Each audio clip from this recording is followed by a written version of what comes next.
tuning in new, we're at 610 South 3rd Street, and we are an artist cooperative. Before getting started, I would like to acknowledge certain people. Thank you to Jim Brossi and Crackpot Productions for taping these shows, and to Philly Cam for airing them. These shows will also will appear on our own YouTube site, which you can link through our webpage. Anyway, today we have a very exciting artist talk by Timothy Prettyman, and his show that's currently on exhibit at 3rd Street Gallery called Codes and Keys. So without further ado, thank you to Timothy. Thank you very much. As Patricia said, my show is called Codes and Keys. It kind of started organically for me, trying to figure out where to take this body of work. It always starts off with a deliberate idea, and then I scrap it, and eventually it just kind of comes into place. It's kind of tough to put into words, but that's how it works for me. For me, this show was important to have a centerpiece, something that brought everything together, and that's this piece called Monument. It's a diptych across two 24 by 24 inch canvases. I just wanted to play a lot with bright colors and repeating patterns to develop visual language throughout the body of work. So that's why a lot of these pieces you'll see triangles repeated, polka dots repeated.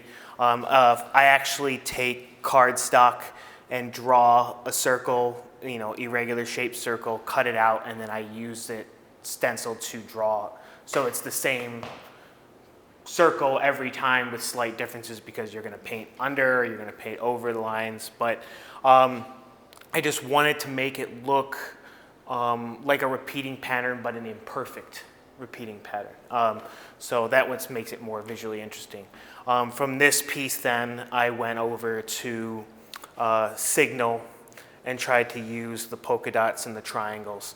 So like I said, it's just a repeating visual language for me, so that way it ties everything together. I tend to put a little bit too much pressure on myself to make everything tie together, but I feel that it really makes a cohesive body of work. I'll take you through some of the pieces, just so we can go over some of my favorites at least. Another one of my favorites is this one called Shield. I really like checkerboard patterns, but when you play with the line. So you make the line instead of straight, you make it curved or irregular or swooping down, and it really just makes an ordinary everyday pattern a little bit more interesting.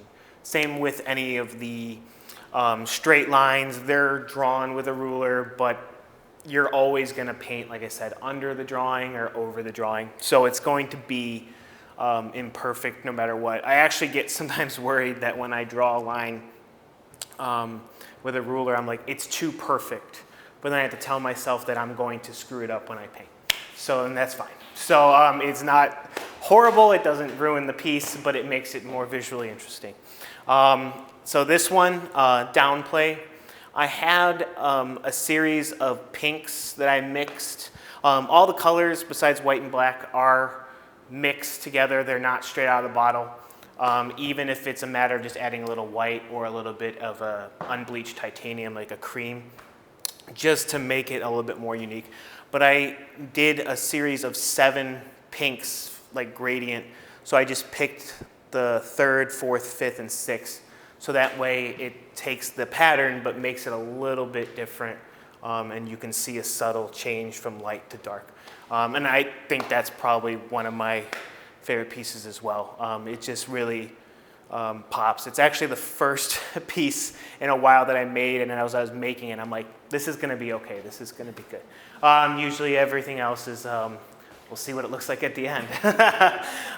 So I'm going to go over to, once again, Burlesque here is another piece. Like I said, the same with Shield, is using the checkerboard pattern but altering the lines a little bit. This actually was one of the first pieces I did off the side before I even started planning the show, and it kind of just fit in. So I decided to put it in there. It's a light gray and a very dark gray. So I didn't want to use just white and black. I figured it'd be a little bit different, a little bit interesting. So then I'm going to take you over to, while Monument is the central piece of this show, I like to think that these smaller pieces here are actually kind of the heart and soul of the show. Because for me, I have a studio at Cherry Street Pier, and I walk by the Seaport Museum almost every single day, and they have the naval flags and the code flags. And growing up, I loved flags from all different nations. I used to actually draw them on like postcards, blank postcards, and then write the country on the back, and I'd try to quiz myself, because it would be nice practice to try to replicate something and then also just try to get a little bit smarter about it. So for this, I just, some of them are a little bit more planned out than others. Like the relay one, originally I was trying to make a play off of the flag of Lebanon with reds and greens. I'm not a really big fan of reds and greens together, but I forced myself to really try to use them. So I used a yellow green and then some pinkish reds just to kind of play off of each other without making them clash. Because if you use a dark red and a dark green, it clashes too much. You have to do a lighter of one or the other. But so yeah, these are like what really kind of like make the show what it is for me. Once again, I like checkerboard, so I decided to play a little bit with that and use red and green. This one is called Homegrown. It's orange and blue because I'm from Chicago, so the Chicago Bears. So I thought, I see those colors most of my whole life, so I like them a lot. This one, Seaworthy, is actually based off of some naval code flags. I like just two colors, and you have a repeating pattern with the circle in it. It's deceptively simple, but it's just fun to like, that's it. There's an urge to add more. There was an urge to add something in the middle of the circles, and I had to stop myself. I'm glad I did. And then the last two pieces I want to talk about are Empire and Empire Dead. This is probably as close to a political statement that I'll get, but I just like I said, flags and playing with it. So, you know, with the title of the show being Codes and Keys, stars in the American flag represent the states, and obviously the stripes are the 13 colonies. But what if you took the stars and made a symbol for the stars instead, and you made it circles, and you made the stripes less than what the original flag has?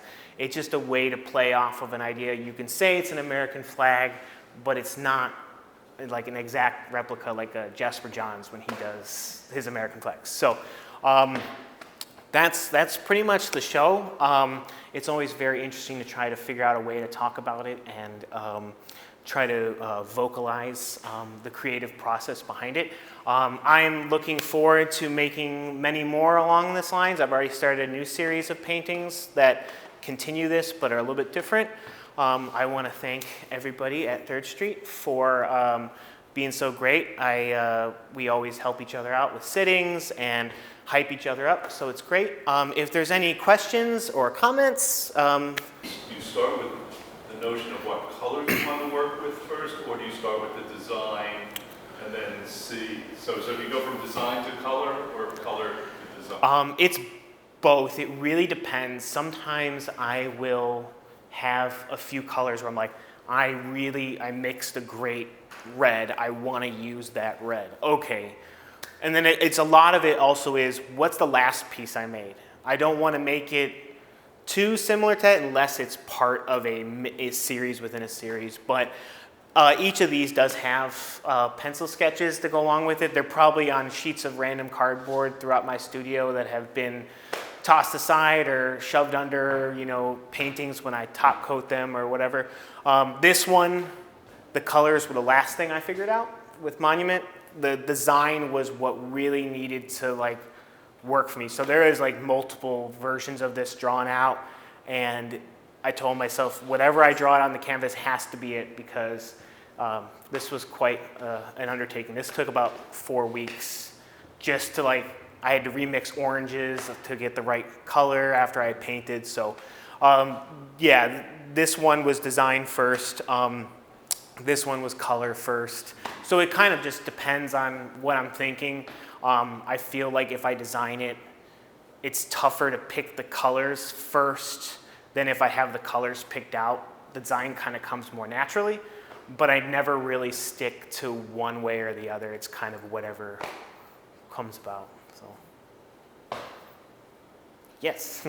You know, one of the best descriptions I've ever heard of your work is deceptively simple. Yeah.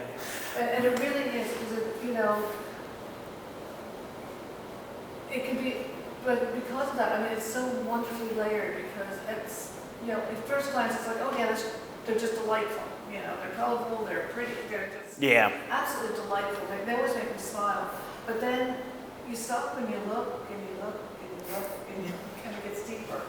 But what also strikes me is, I mean, and I know you said that you don't make things absolutely perfect, and that's true, but the control that goes into your work. You know, Yeah. you know, especially like in there where, you know, like Jackson Pollock, these people making, you know, their work making comebacks kind of thing, that the absolute, I won't call it precision because it isn't that, because you said it isn't, but the control. Yeah, so when I first started painting, I've always been an illustrator, and when I first started painting a handful of years ago and really kind of giving it a shot, it was an off piece where I'm like, I need to design a back of a business card.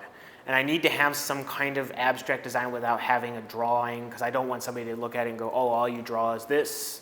So I did like an abstract painting, much similar to like a Jackson Pollock, multiple layers, and just throwing paint down.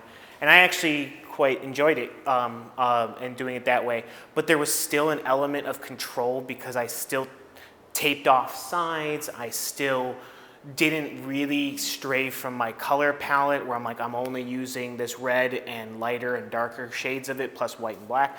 So there's always an element of control. And then I shifted over to more deliberate design, and what I like to call this is abstract minimalism, just because as a kid I never understood work like this, and as I got older I learned to appreciate it more because of the element of control and also the element of like, you know, there could be a story behind the painting or it could just look nice. It doesn't have to always, at least for me, have to mean something more than what it looks like. I mean, each one has like, I have an attachment to it, and I can, you know, look at a piece I did 2 years ago. Oh, I remember when I painted that because this is what I was going through in my life or what I'm doing. So the meaning is a little bit more personal, but it's not indicative of the design. But I just like measuring stuff out and drafting, and because I used to do like a lot of comic book art, so doing perspective and doing like, I have all these rulers.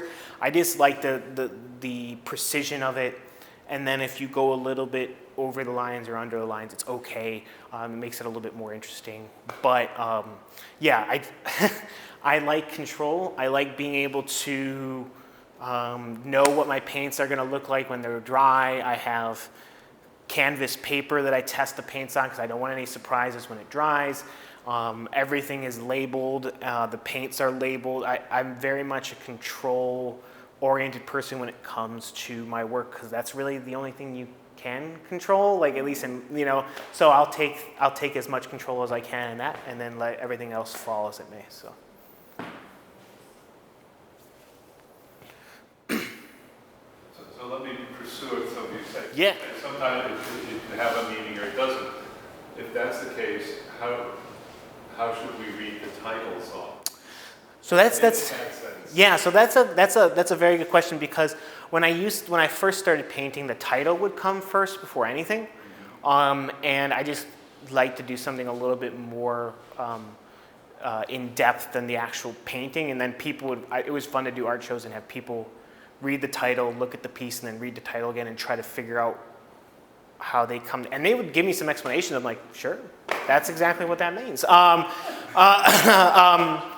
So for instance, bystander, I liked the idea of a car grill and the headlights. So you do something like that. Just where when you know what it is, then you go okay. Yeah. But at first, you may not necessarily know how those two collide. Warp is at least pretty easy for me because it felt like I was getting sucked into it every time I'd step away from it. I would be up close painting, and you'd go, all right, this is good, and you step back, and it would be incredibly kind of vexing to look at for a long period of time, but I still liked it enough to keep it. This was actually the hardest one to photograph. I actually got lights specifically for this piece, and I'm like, well, I should be lighting all my work anyway when I photograph it. But yeah, sometimes the names come as I'm making it. Other times it's an afterthought. A lot of these smaller pieces, the names came after the paintings were done, and it would be, I'm wiring it, and I'm looking at the painting, and I go, what's the first word that pops into my head? So sometimes it can just be that much. I try to let myself off the hook and make sure that it doesn't necessarily need to mean anything. And if it does, great. Yeah. So, and another fun fact, this one is called Evening Wear. My wife and I were watching a lot of Project Runway, and I liked when they would make stuff with patterns and make evening gowns because it was just fun to see. So that's why it's called Evening Wear. But I just like to throw that in there. So. Yeah, but what's also interesting is, because you're saying you like control, but yet once it's done, you seem to have no problem losing that control, letting the work take it in as. Yeah, it's so weird because I know a lot of artists who, and I understand it, where they have a hard time letting go of a piece, whether to be sell it or to like hang it somewhere and it be out of their possession for a while. For me, there are pieces I enjoy more than others, and there are ones that I am like, I don't like this piece, but I'm glad I did it. It's like kind of hard to explain, but other artists will get it. But once it's done, I'm okay with it.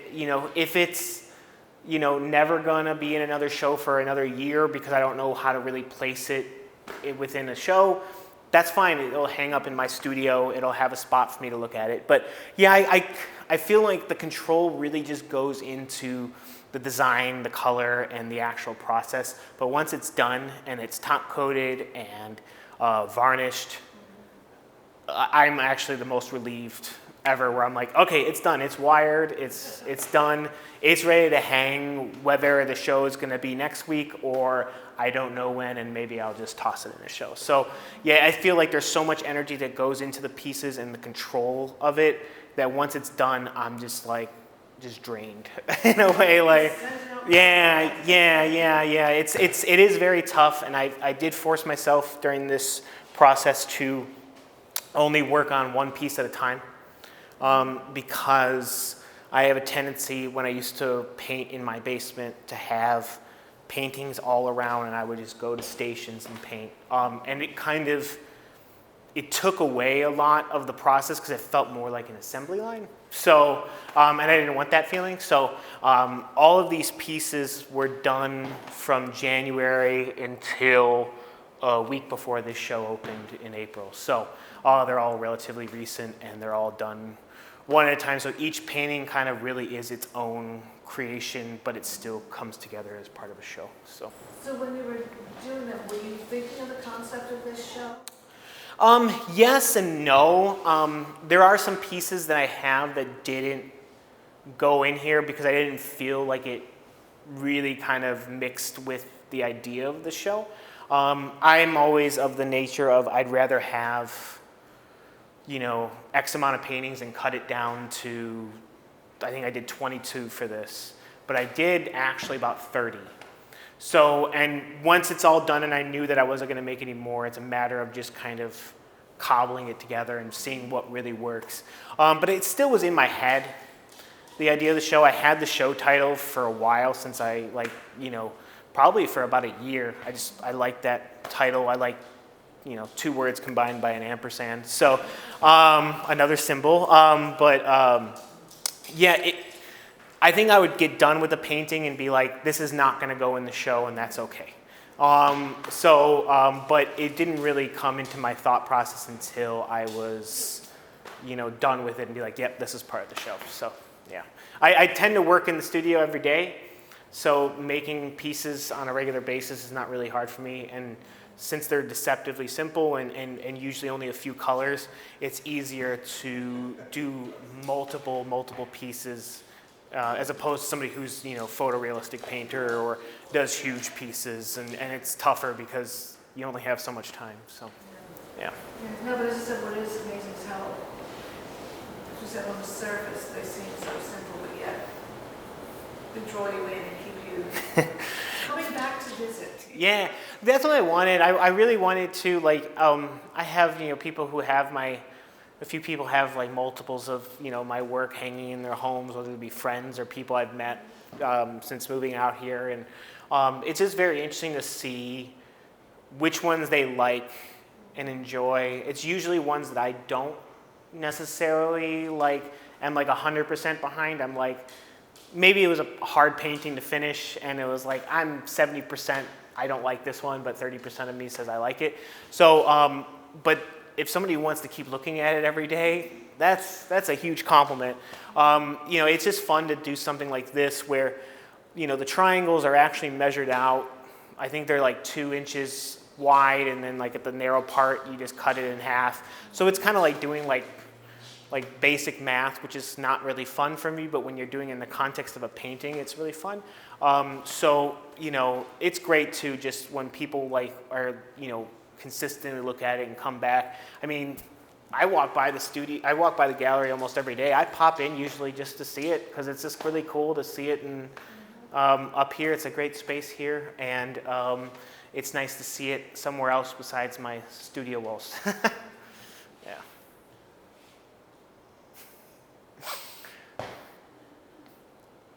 If there's any more questions, once again, thank you for everybody for coming by. If you're watching this on YouTube or, on TV, thank you. This show will be up until, I believe, the 22nd of May, Sunday the 22nd, so one more weekend of this. And then I am a regular member at 3rd Street here, so anytime you want to pop in, there's always going to be at least 1 or 2 pieces of my work alongside many other talented artists. So. And where did you say your studio was? My studio is at Cherry Street Pier. I am studio number 13. I'm usually there every day, even for a couple hours. Sometimes Sunday I take off. But if you follow me on social media and want to stop by the studio, just shoot me a message. I will be more than happy to meet you there. Or if you see me in there working, pop in. My dog Peggy is usually there with me, and she'll say hello to you too. That's big. Yeah, I think that knowing you as a person, I think this work is very reflective of kind of your journey of kind of working on yourself as a human being, especially over the last year or so, where you're kind of, you're a person who likes order and control and filling out forms, has to start the grocery list over if it's getting too sloppy, but then and I think that's a very human impulse to want to control everything you can, but then also live with all the things you can't control, and you've kind of, as you've gotten better at that in life, the looser your Yeah, it's fun to see how life reflects on the work and vice versa. Fun fact about me filling out forms, when my wife and I went to go get our marriage license, I was ready to fill out those forms. I was super excited, and I was disappointed that they did it on the computer, and I had a pen with me and everything. I have very good block printing. So, but yeah, it's great to see how my change in life and as I grow reflects the work and vice versa. If I'm okay with losing control a little bit of my work, which I can control almost 100% of, I'm okay not having control over a lot of other things. So. Any other questions or comments? Okay. Well, I want to thank Timothy you. Thank you very much. And as Timothy said, the show will be up for another week. Our hours are Fridays from 4 to 8, Saturdays from 12:30 to 7:30, because we're now in summer hours, hooray, and Sundays from 12 to 4. So thank you all for coming, and again, thank you to Crackpot Productions and Billy Camp. And, and if you can't come during those hours and want to come see the show, you can always make an appointment by emailing us at 3rd, that's 3RD Street Gallery @mail.com. And thanks again for coming. And thank you, Timothy. Thank you.